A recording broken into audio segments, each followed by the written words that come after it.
नमस्कार, दिनामी इकॉनमी में आपका स्वागत है। मैं हूं दिग्विजय मिश्रा।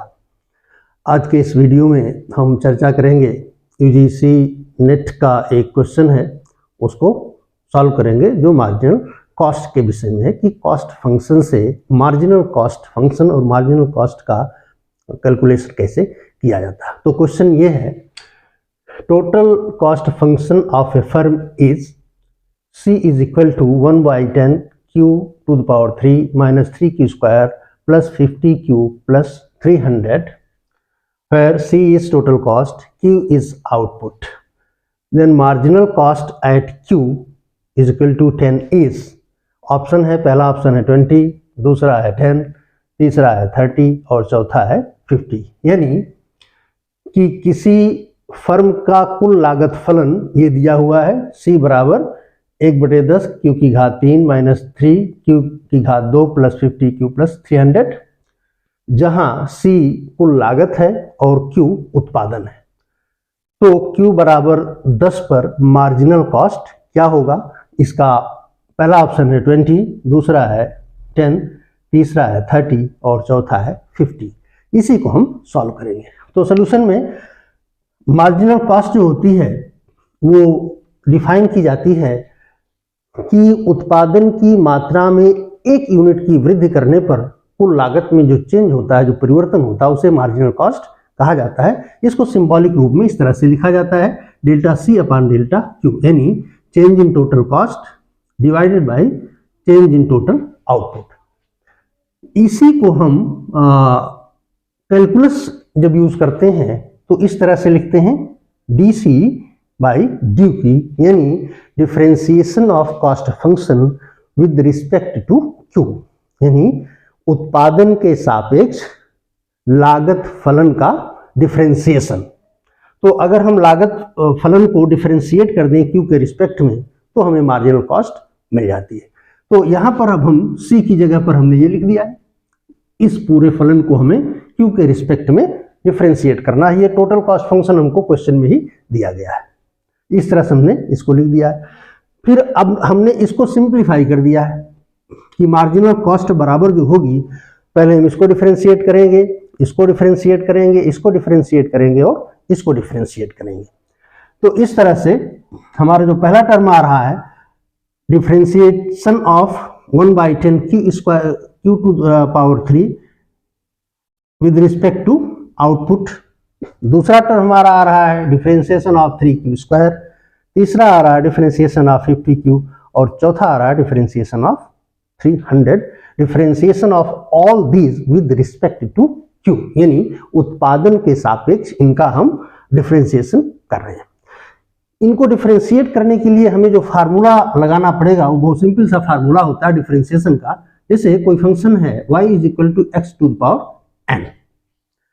अब अगर हमें अगर y को x के रिस्पेक्ट में डिफरेंशिएट करना होता है तो हम इसको लिखते हैं dy dx, ये बराबर होगा, पहले हम यहां पर n लिख देते हैं, x n माइनस 1।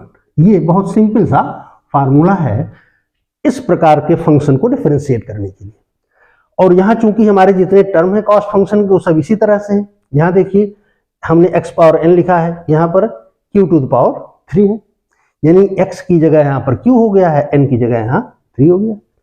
इसी तरह यहां x की जगह Q है, n की जगह 2 है, यहां x की जगह Q है, n की जगह 1 है, जो लिखा नहीं। तो इस फार्मूले का उपयोग करके हम इस कॉस्ट फंक्शन को डिफरेंशिएट कर सकते हैं। तो ये डिफरेंशिएशन जब हम ये फार्मूला लगाएंगे तो आप देखिए, ये जो Q टू पावर 3 है, इसको जब हम डिफरेंशिएट करेंगे Q के रिस्पेक्ट में तो 3 यहां आ जाएगा और 3 माइनस 1 हो जाएगा, तो यहां Q स्क्वायर हो जाएगा। तो ये हमारा हो गया 3/10 Q square minus Q square को जो हम डिफरेंशिएट करेंगे तो ये 2 जो है वो यहां आ जाएगा, यानी 3 इंटू 2 ये हो गया 6 और 2 माइनस 1 तो 1 बचा, इसको हमने 6Q लिख दिया। इसको जब हम डिफरेंशिएट करेंगे तो यहाँ चूंकि पावर 1 है जो लिखी नहीं गई है, तो जब हम 50 को 1 से मल्टीप्लाई करेंगे तो 1 हो जाएगा और q to the power 1 minus 1 q to the power 0 हो जाएगी। और कोई भी पावर अगर 0 होती है तो उसका वैल्यू 1 होता है। तो यहाँ पर Q यहाँ पर 1 हो गया, 50 हो गया। 300 कांस्टेंट है, किसी भी कांस्टेंट को अगर हम डिफरेंशिएट करते हैं तो उसकी वैल्यू 0 होती है। तो अब हमारा जो मार्जिनल कॉस्ट फंक्शन आ गया 3/10 Q square minus 6Q plus 50 plus 0, यानी कि ये हमारा मार्जिनल कॉस्ट फंक्शन आ गया। क्वेश्चन है कि जब Q इज इक्वल टू 10 तो मार्जिनल कॉस्ट क्या होगी। अब इस कॉस्ट फंक्शन में हम Q की वैल्यू रख देंगे। तो ये है 3/10, Q की वैल्यू 10 है तो Q स्क्वायर यानी 10 इंटू 10 100 हो गया है, 3/10 इंटू 100। यहाँ 6Q है, 6 इंटू 10 प्लस 50।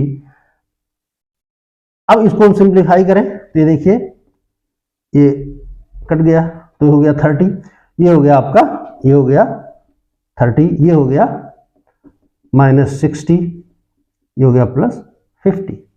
तो ये 30 60 ये 30 हो गया, माइनस 30 प्लस 50 ये आ गया आपका 20। तो Q इज इक्वल टू 10 पर जो मार्जिनल कॉस्ट है वो 20 आ रही है। तो हमारा ये वाला ऑप्शन सही हो गया कि इस कॉस्ट फंक्शन में जब आउटपुट 10 होगा तो मार्जिनल कॉस्ट 20 होगी। ये इसका करेक्ट आंसर आ गया। क्योंकि अगर इसमें और क्वेश्चन भी बन सकते हैं, जैसे ये पूछ लिया जाए कि इस कॉस्ट फंक्शन में वेरिएबल कॉस्ट क्या है, उसको भी हम निकाल सकते हैं। एवरेज कॉस्ट किसी पर्टिकुलर आउटपुट पर क्या है उसको निकाला जा सकता है इस कॉस्ट फंक्शन के माध्यम से। फिलहाल इस क्वेश्चन का जो आंसर है वो पहला ऑप्शन सही हो रहा है, जो मार्जिनल कॉस्ट है वो 20 है। वीडियो पर अपनी राय दीजिए, वीडियो को लाइक करिए, शेयर करिए और सब्सक्राइब कीजिए। वीडियो देखने के लिए आपका धन्यवाद।